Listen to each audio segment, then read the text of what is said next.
It is a scam when you don't allow everyone to operate on fair terms. We are the Robin Hoods of sports betting. We take something back from the rich bookies and enable our customers to beat them instead. G'day everyone, welcome back to our FIFA World Cup daily live streams on the Trademate Sports Betting podcast. Today we'll be previewing tomorrow's group games, which are Netherlands versus Qatar, Ecuador versus Senegal, Wales versus England, and Iran versus USA. It's bloody crazy to think that we are already at the last round of group games. It is just absolutely flying by. And as always, please make sure you send through any questions, any comments, anything exciting you want to get off your chest throughout the stream. We're always here to show off your comments and answer any questions, so fire them through. And joining me today is Paul from Feinting The Line. How are you, mate? Good to be back. Good stuff, mate. Good to have you back on. Thoughts on today's games? I always forget them. What happened today because I'm asleep for most of it. I guess I had two picks yesterday: Cameroon to win and Switzerland under 2.5 goals, or Switzerland-Brazil under 2.5 goals. So I woke up and saw that 3-3 with Cameroon, and I thought, oh, don't tell me I missed out on a nice little win there. But I saw the sequence of events, so I might have tell me what happened in that game. It looked a bit crazy. Yeah, I think that was the morning games were definitely the highlight there, or the two early games. Cameroon and Serbia, that one was wild. I know a bunch of people were like live, of course, on Twitter, scolding Cameroon and all that, and then Boubacar comes on and boom, magic. And so that one was pretty cool. And then South Korea, Ghana kind of picked up where they left off. Yeah, so those games were really good, but unfortunately the bets were not great for me in those games. 2 and 3 yesterday, I think, on all the picks on the props for what we gave out. But I hit the best bet in Brazil, Switzerland. I hit that tackles bet, and we only missed one rung on the ladder, so we got a couple high odds winners too. So hopefully that scraped back a little bit and ready to look forward to today. Yeah, the later games today though were, obviously a lot more dull than those first games.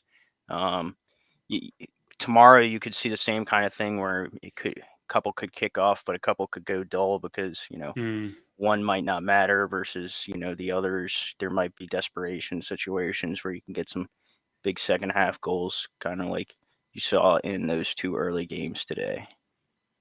What did you think about two of the teams we expect to go reasonably far in this competition, Brazil and Portugal? Did you think either of them impress you? Brazil, do you think are they living up to their tournament favourite status? Yeah, I mean, I'd say Brazil and France have probably looked the most fluid. I wouldn't say Brazil looked necessarily great today, as opposed to the first game. That you would say it's a different side without Neymar. Like they don't have the exact same impetus or fluidity without him.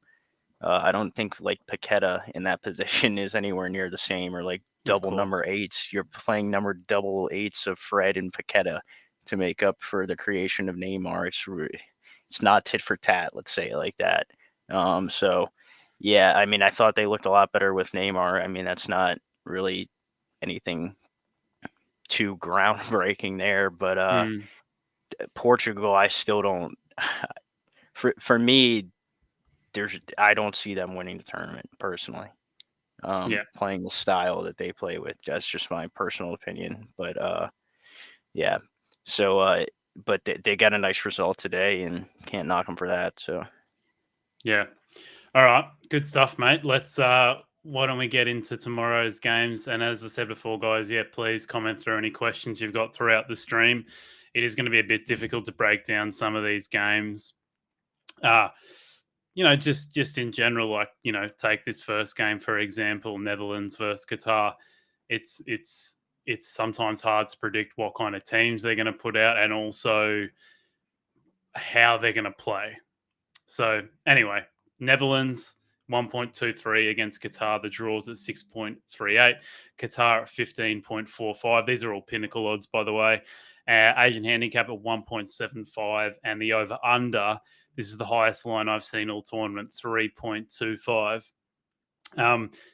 Netherlands, they do have the slightest of chances of not going through to the knockouts, but they are basically through. Qatar are out of the competition.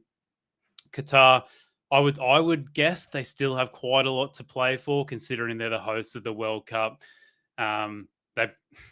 Obviously at this stage of the tournament they're playing for pride, but they've got more to play for than any other team that would just, that would be knocked out at this stage. They're fighting for their home fans, and what's already been a pretty controversial, circumstances in which they've won the World Cup bid. So you think they'll fight to the end for their fans.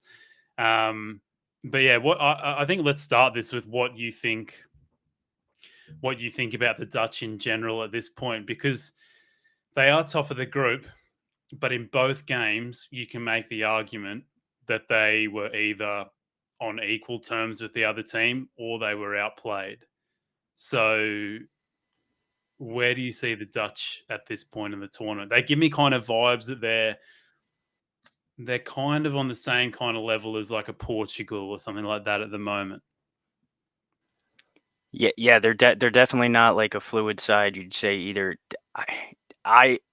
So you got to look at it from my angle when I'm looking at these games. I'm mostly a props better, and I do game props, but most of what I'd say 75% of what I'm taking is player props.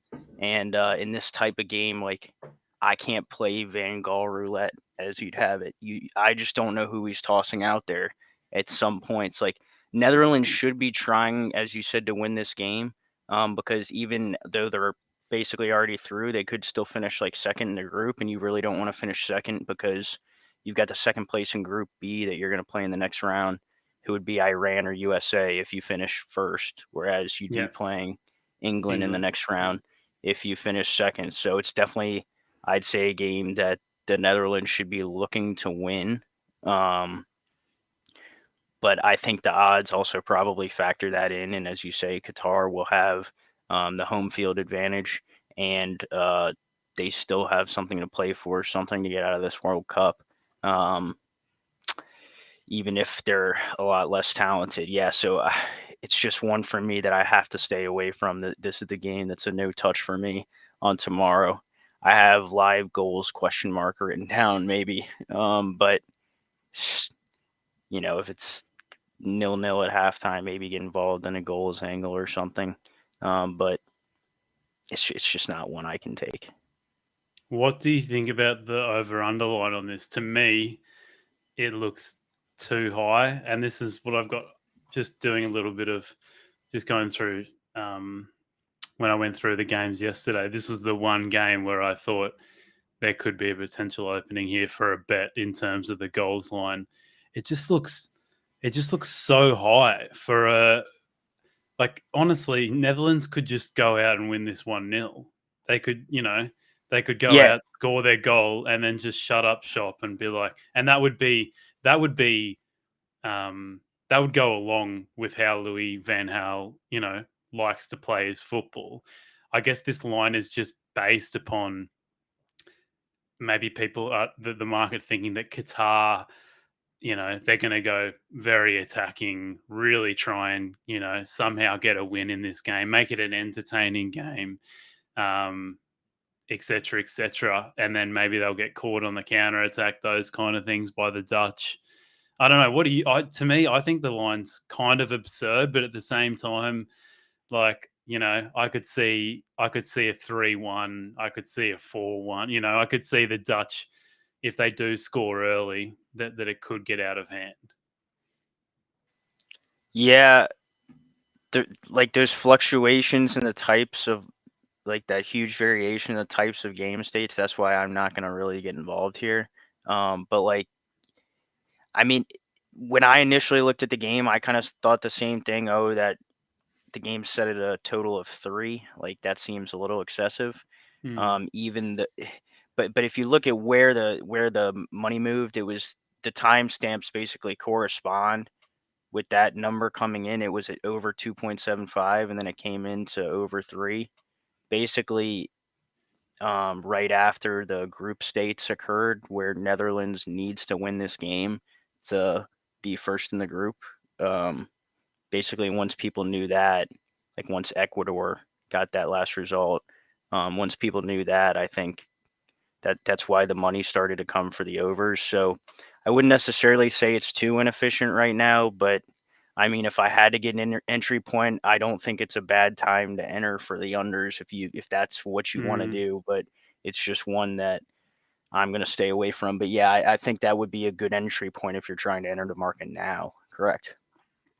Yeah, I'm just looking at the odds. So you can get under 3.25 at 180.81, and then you can get under 3 goals at 2.07. Oh, just as I said that, it's gone down to 2.05. They're listening to me, mate. They're listening to us. You just have a little nibble there, maybe. I would say also maybe look at like the first half market though for the over again. And Well, the let's have a reason look for at that, that. like You've first got, half under 1.25, I think is. yeah, that's it.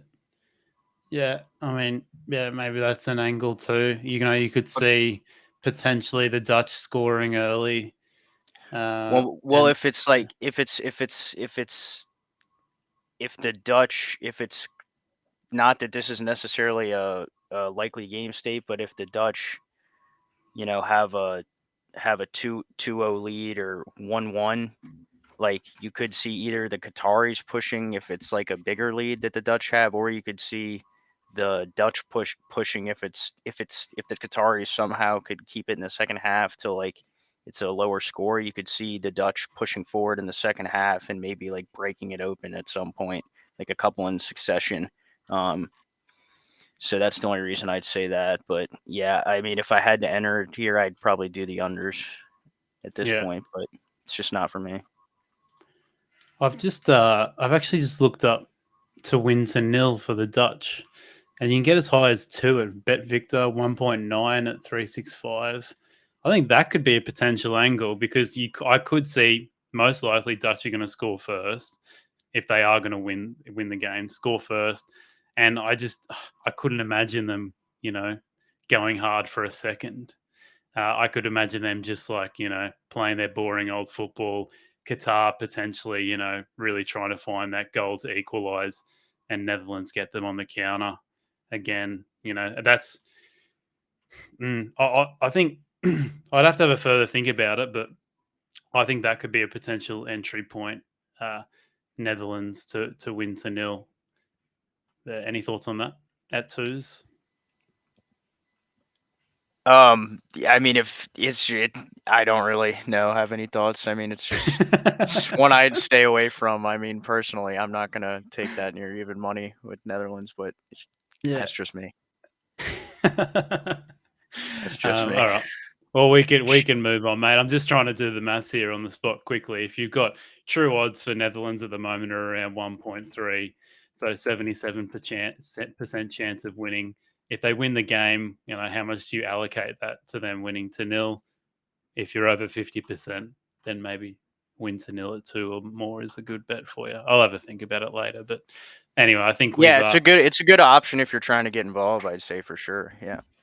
Yeah. All right. Well, we've highlighted a few options there. Potentially the unders, and then potentially Dutch to win to nil at evens there. But we'll move on. It's a tricky one to break down, and like we said earlier, maybe you want to see what kind of lineups especially the Dutch are going to come out within this one. But they do have to get some. They don't have to, but most likely they'll be keen to get a win here. You would think so. I think they'll go pretty strong. All right, mate. Ecuador versus Senegal. Huge game here. 2.47 for Ecuador. The draw at 3.24. Senegal 3.19. The line's at a quarter. And the over-under is at 2. Mate, winner takes all here. Except a draw also takes Ecuador through to the knockouts. Senegal. Interesting, I think this. Senegal were rated as the better team heading into the first games. but given Ecuador's performances, they've now moved into favourites for this game. Still, have we got any news on if Valencia is in? I can have a look. Yesterday they were kind of umming and ahhing. I feel like it'll be an hour before kickoff kind of thing, don't you think? Yeah, I think that's more of a later one. Yeah. I know I do. I see doubtful on a couple sites right now, but that's not to say that hasn't been updated. Well, he went off in a stretcher, mate. So you would have thought at that time he was no chance, but I don't trust some of these football players, mate. For sure. And one thing I would say though, just while you're looking at that, one guy that is out for sure is Jegson Mendez of Ecuador, the breakout star from Los Angeles FC. For this World Cup, he's got an accumulation of 2 yellow cards, which for me is just the most outrageous. Like, 2 is a little bit excessive for me. I don't know, but Yeah. and maybe a half, sit out a half or 2, but no, he's out, so it'll be interesting to see who slots into that second defensive midfielder spot next to Caicedo. Yeah. Well, what's your thoughts on this game? I would have thought just off the top of my head that the odds would have been a little bit closer. I don't think too much separates these teams, but I can understand why Ecuador are slight favourites just through their performances. But as you said, Mendes is out and potentially Valencia too. That could see some serious movement on Senegal as we get closer to game time. What's your thoughts? Yeah, I'll discuss the odds first here. So Ecuador have gotten some action to your point. I think they're like 50 ticks in from open. Right. And a lot of that action has come since the start of the World Cup, as you mentioned, due to their supremacy and comparative performances to Senegal in the same group. So I'd say a lot of that is the reason for the action in the pre-World Cup picks we put out. I think, or we were keen on at least. Senegal not to qualify at 2.25 because part of that because of the injury of Mane and then some other factors, and that did get action before the World Cup and moved to about evens before the World Cup at most places.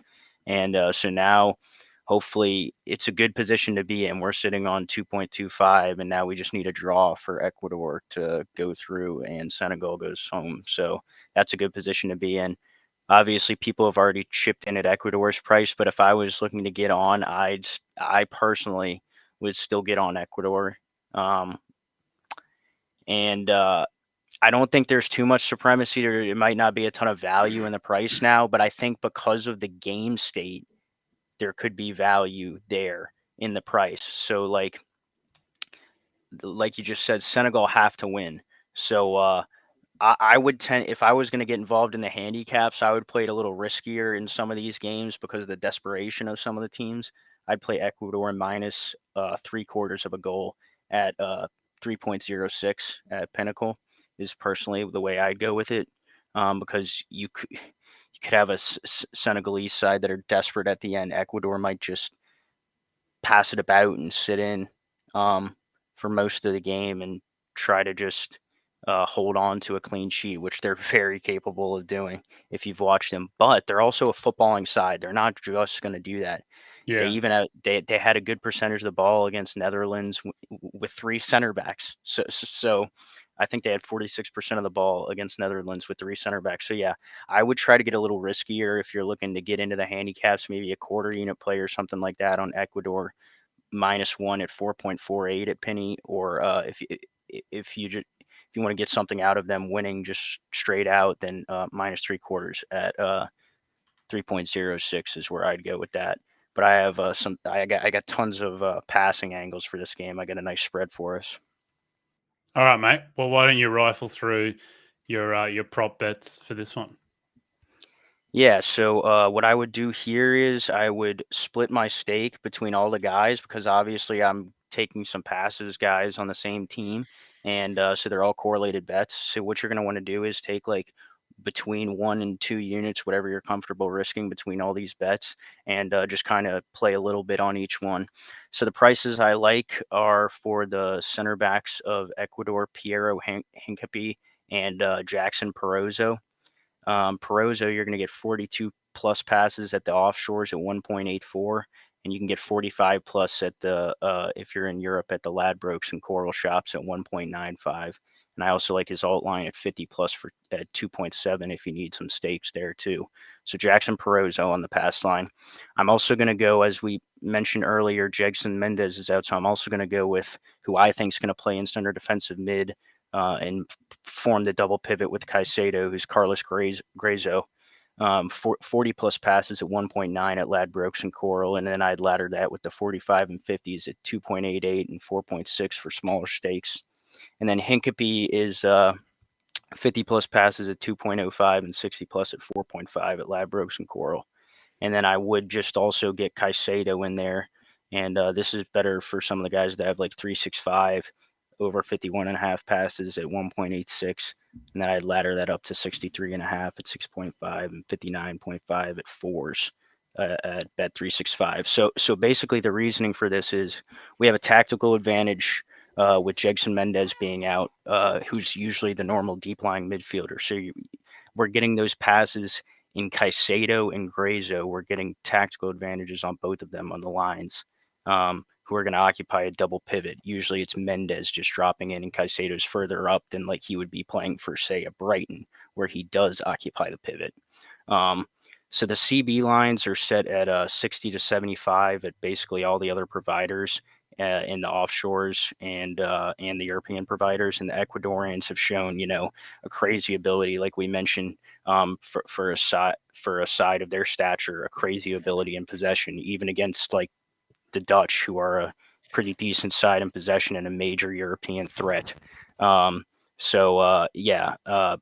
CBs that I mentioned there finished with 39 passes against the Dutch, and we're just asking for 40 against Senegal, who and the African teams, once you tend to win the ball back, they do tend to they don't tend to have a concerted press. Now, Senegal are more concerted than the other teams, but they're also, I'd say, a little bit more passive under Cisse. He has gotten out of that a little bit. He did get out of that a little bit in Senegal's first match, but they did revert to that a bit in the second match. And I think here the Ecuadorians are going to be better at playing the ball, is just my take on this game.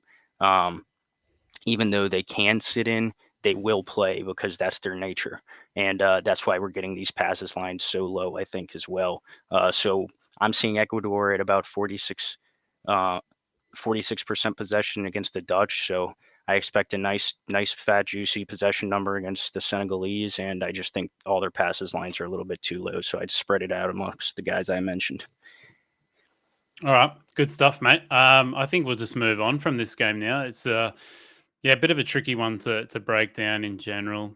But yeah, it's probably if there's a game you want to watch around that time, it's probably the game to watch. Winner goes through, and if it's a draw, Ecuador are through. So should be a fun game. Let's go on to the games in Group B. Iran versus USA, and g'day to Neil, who's joining us from home today. Welcome to you, mate.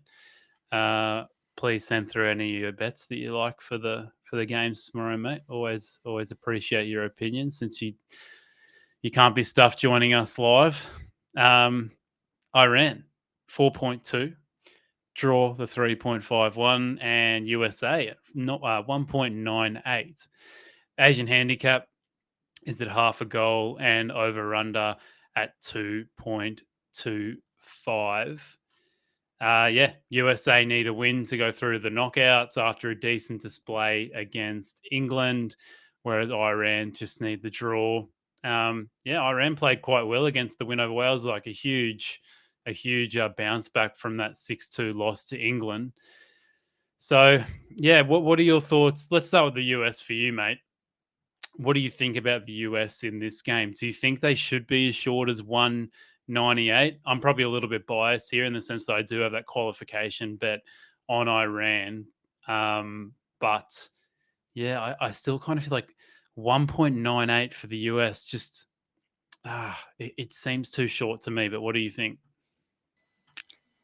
My simple answer would be yes, I do think they should be that short. Now, I'm also biased as well, we Yeah. should mention.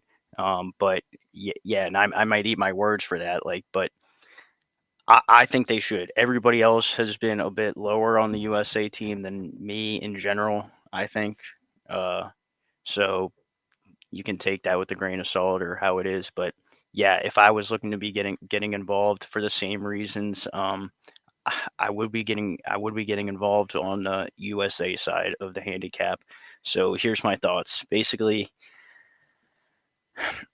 I think that Iran's going to be keen to sit in basically because the draw does them well as with Ecuador.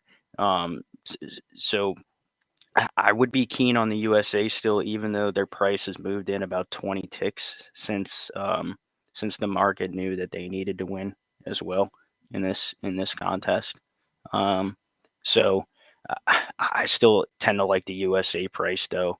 But due to the variance, I'd go for a higher price again. Like I'd go for minus 3/4 of goal USA 2.29 at Pinnacle, or I'd go for even higher variance like -1 at 2.96 at Pinnacle. And the reason is like if the US were winning and this bet was looking good, then Iran are going to be getting desperate towards the end and have to throw everything at the ball, and then you might get that late goal. So I would tend to lean towards the higher variance for a bigger payout. That's both in the Ecuador and this USA game, because you're going to see the opposition being so desperate that if they're winning, that you could get something at the back. So I think that's where you're getting the value. I don't think you're necessarily getting a value in the regular odds. I think they're somewhat efficient, but if you go up to those alt lines, I think you could sneak a little value in those. So quarter unit play there again on the handicap is fine for me.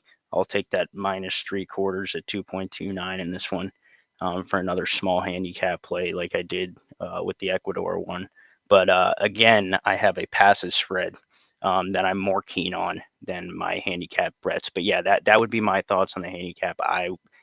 If I was getting involved, it would be on the USA side, but I'm keen to hear like what the argument would be for the Iranian side. Yeah, I If you guess. have one. I mean, my biggest argument would be, or let's just say they sit back. Obviously, that's not the most positive way to play and the most, I guess, efficient way to try and get a result. But out of all the teams, maybe I'm being a little bit harsh on the US, but the sitting back approach is going to work reasonably better against a team like the US just because they don't have anyone up. Well, they do. They've got Pulisic, but they don't have, a Harry Kane. Uh, I mean, I was going to say Ronaldo, which, probably not as relevant as nowadays, but you know what I mean? They don't have that absolute, a Giroud, these kind of guys that if you do sit back in your box for ages, they're going to eventually find a goal. You've only got Pulisic. I know, Weah looked fantastic. I'm secretly hoping USA do not score any goals so that Weah, top goal scorer, cashes for us at 15s. I'm sure you want USA to score a goal. Maybe Weah can score another goal, but yeah, I just it's It's a maybe good the odds. hedge. It's a good hedge for me, so that if they don't, Yeah. if USA don't, then I'm getting the way of pay. Yeah, exactly. And then the other argument is that let's just say Iran don't sit back and they play a little bit of football. I mean, they outplayed Wales. I mean, Wales are no slouches. I would have had Wales on like a pretty even keel with the US in terms of, the quality of sides, at least heading into this tournament and after the first couple of games. So that's why I kind of think USA are a little bit, they're a little bit too short here. But obviously the market disagrees with me. They agree more with your side, mate. I just wouldn't be running. Yeah, for me, I just wouldn't be running to the bank or the the betting shop to go and be betting the US. Yeah, I think. Yeah, I'm very biased because I've not only got Iran to qualify, but I've got the USA not to qualify, and I've got the USA under 3.5 goals for the tournament. So I'm just about as biased as it gets towards an Iran draw, or you know what I mean. So, yeah, I'm seeing it through those coloured glasses, you could say. Any thoughts on that, mate? I think your point tactically, I is very astute. The fact that the USA, like those deep lying teams, are like who they play in CONCACAF that they can't break down. Hmm. So yes, that's true. I mean, that's the same kind of thing. So I agree that like that it's harder for a USA team to do that, but I think the talent gap provides enough in the odds for me. I'm looking at Wales, Iran. Wales closed 2.2 at Pinnacle. I think the biggest question is, what do you think about Iran versus England? Do you think that was just like a complete anomaly, which So, on the so face I'd of it, I'd throw that out. Wales is a more comparable team to the US than Iran. yeah, So if you're looking because at this, because if you if look you're at looking Iran's at result, sorry, I was just going to say, if you look at Iran's results historically, there is no 6-2s. There's no big blowouts. It's all very low scoring. So I think you can almost throw out that England result. I'd easily throw it out. The U.S. has never beat a team as highly ranked as Iran 6-2. I wouldn't think, but No. so I'd just throw that out. But the reason I bring up the Wales game is, like we said, Wales and U.S. are comparable teams. Now, in my opinion, and other people's opinions were different about the Wales U.S. game. I thought the U.S. dominated for the majority of the game. I thought because they went up 1-0, Berhalter reverted to his tasteless bullshit tactics of Yeah.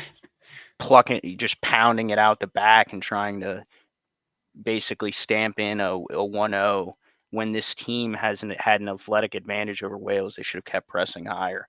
Okay. So So you think it I was think, more that than because the narrative was Kiefer Moore came on and changed the game. yeah, that's a narrative, but like for me, one player doesn't change the game that much. For me personally, like Yeah. if Kiefer Moore was starting in that game, would Wales have been 15 ticks high or 15 ticks lower on the money line? No. No chance. Mhm. No chance for me. Yeah.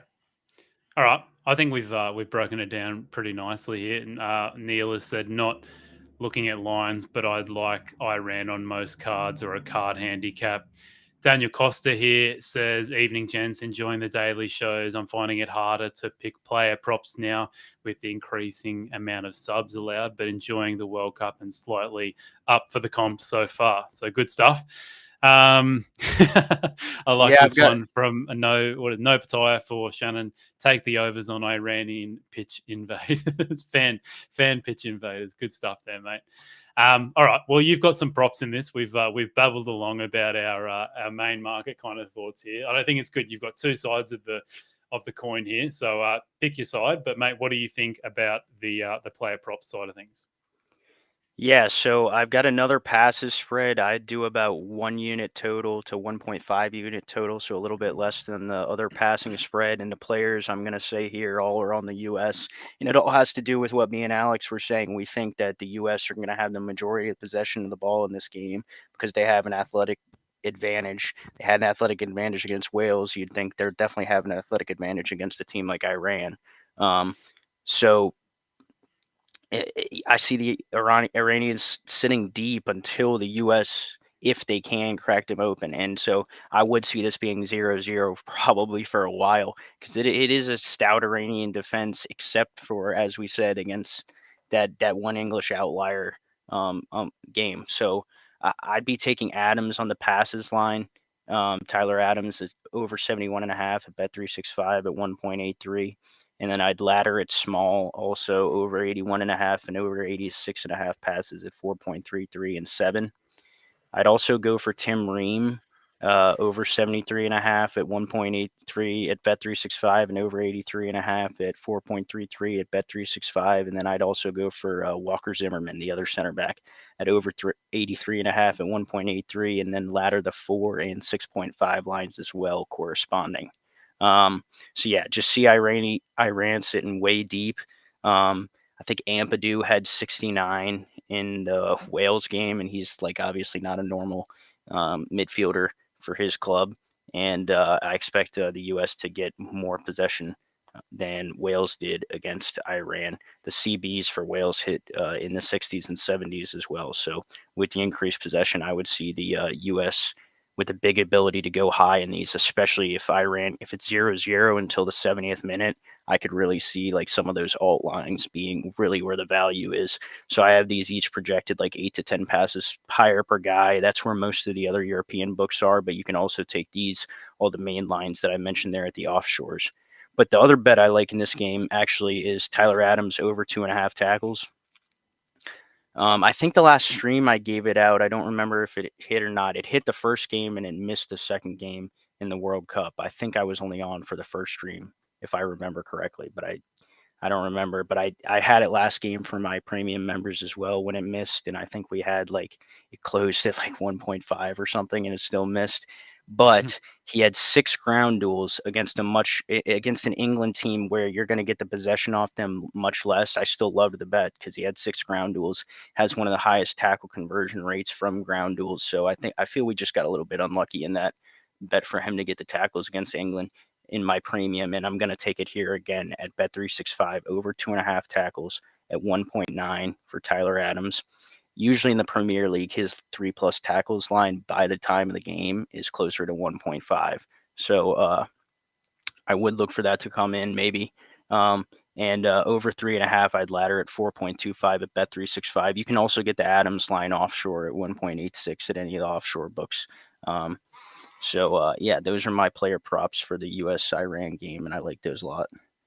All right, mate. I'm looking forward to that game. It'll be a good watch along, and I'll make sure I'm up for it, mate, so I can message you when Iran go 1-0 up and sit back for the whole game.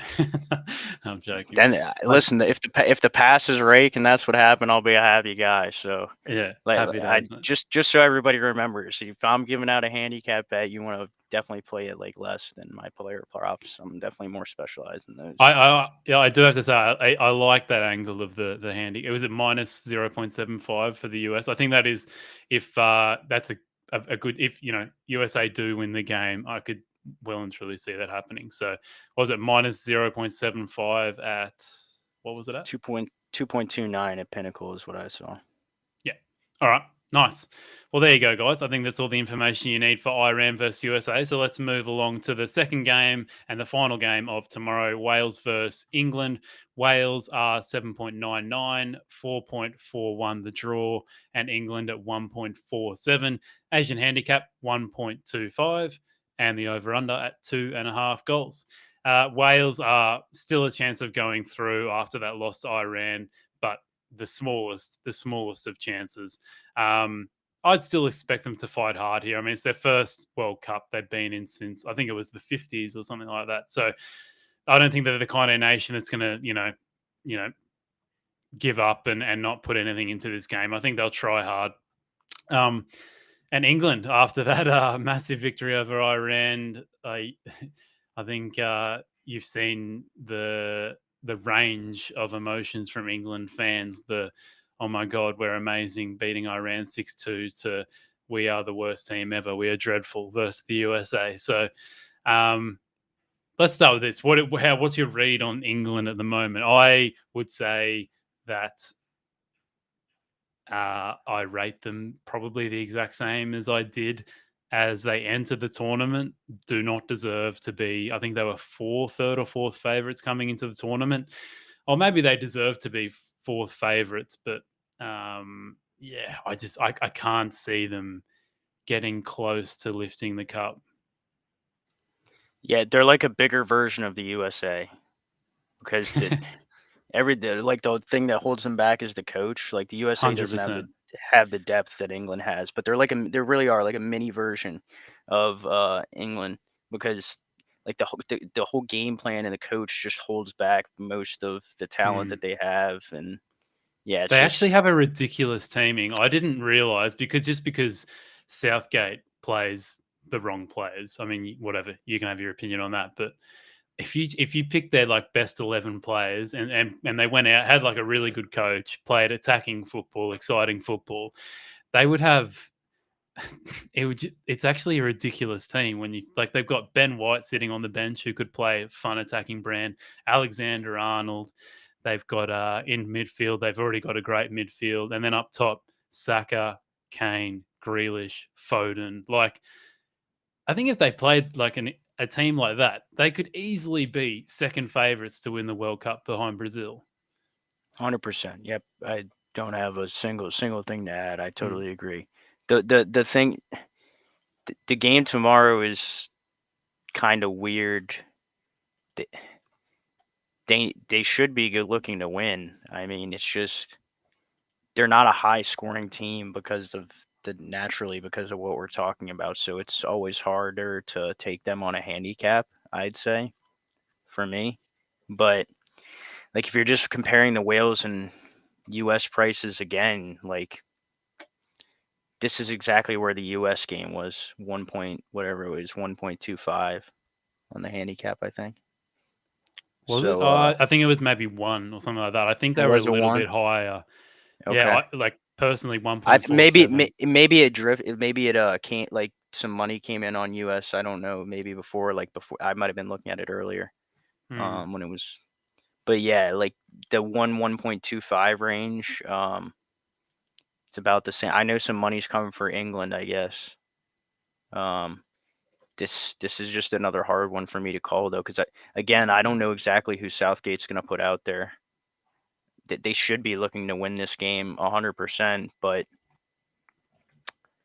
yeah. The thing for big picture wise with England though, they just have a nice draw this World Cup, like I would say, because next round you're going to have to play, like we said, either probably Senegal or Ecuador. That's a decent draw. Maybe Netherlands. So yeah, big picture, I tend to agree with England in this game. I don't know exactly where I'd go, but I think I definitely wouldn't be backing Wales per se at that 1.25. Yeah. Yeah, I don't know. I could see an argument for Wales 1.25 just because I don't see England going out there and absolutely giving it to Wales and winning by more than a goal. So I could potentially see that as a play. What do you think? Wales plus 1.25. You can get that at 1.83. I mean, it's reasonably efficient, or you could even go Wales plus 1 goal at 2.15. That's, I mean, I just wouldn't do it because they're desperate, right? I mean, they have to win. Wales. Yeah, that is a good point. That's the issue with that for me. No, I think that's fair enough. Yeah, look, I over 2.5 goals. I mean, yeah, I'm like you. I think I'm just fishing here, mate. I can't really see anything that's really, taking my fancy on this one. Let's get some feedback from the viewers. Daniel Costas has got one of the best young players sitting on the bench in Foden. Couldn't agree more. You've got some of the best young players in the world. Bellingham's. I mean, Saka is obviously playing too. But yeah, Foden, you would think should probably be in that team. If you were going to put Foden in, though, where would you put him? Do you take him out for Saka? Because I would think that would be stupid. But you also got Sterling, Mount there. Do you reckon? Would you take any of them out? Play him in 10 if you want. Play him at 10. Maybe change the formation. Yeah, I think you play Saka at 10 too. I know 2 defensive mid, 2 deeper lying mids. Like I know it takes away a little bit of Bellingham's creation, that does, but I mean he can definitely play a box to box midfielder next to a holding midfielder pretty easily. Yeah. So that's I would probably drop one of them in the 10. Yeah, I'd probably have Grealish on one of the wings and somebody else on one of the wings. I thought they could have used like Callum Wilson maybe last game. I thought that game was kind of crying out for like a headed ball.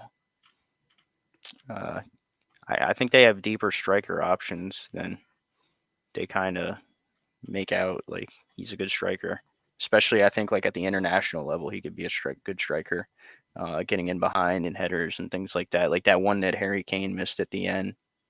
That's like the balls that he rifles into the back of the net, Wilson. Yeah. Well, mate, I think I just feel like we should move on from this game.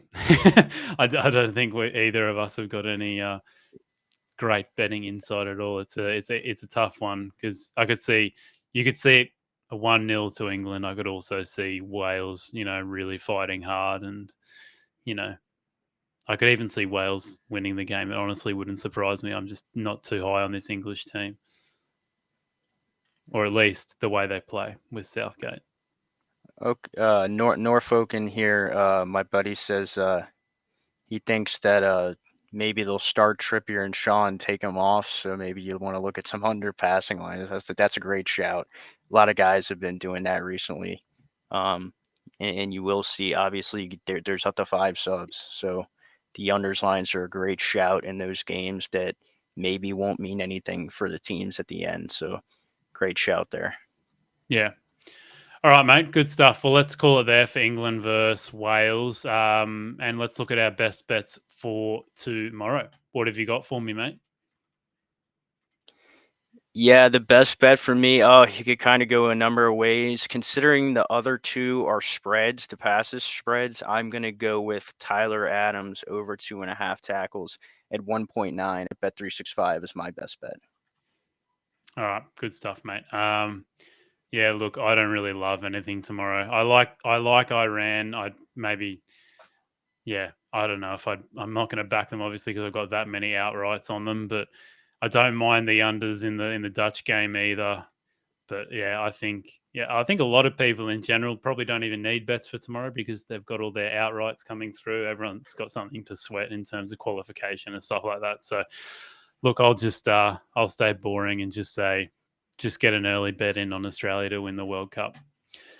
All right, we will be back tomorrow at the same time at 9 p.m. UK time, 10 p.m. CET. You can find Paul on Twitter at Feinting The Line. I believe it's just me and Ryan Bruno tomorrow. So tune in for that. We're giving Paul a nice little rest, but he'll be back on Wednesday night to break down the rest of the or some of the games, the remaining group games. You can find me on Twitter at AlexVella _.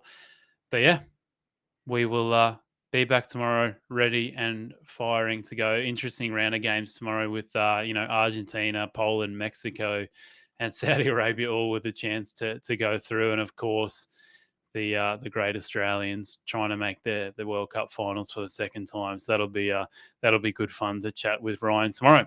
But thanks for listening, everyone. Please make sure you do a quick rate and review of the podcast and subscribe to us wherever you are listening.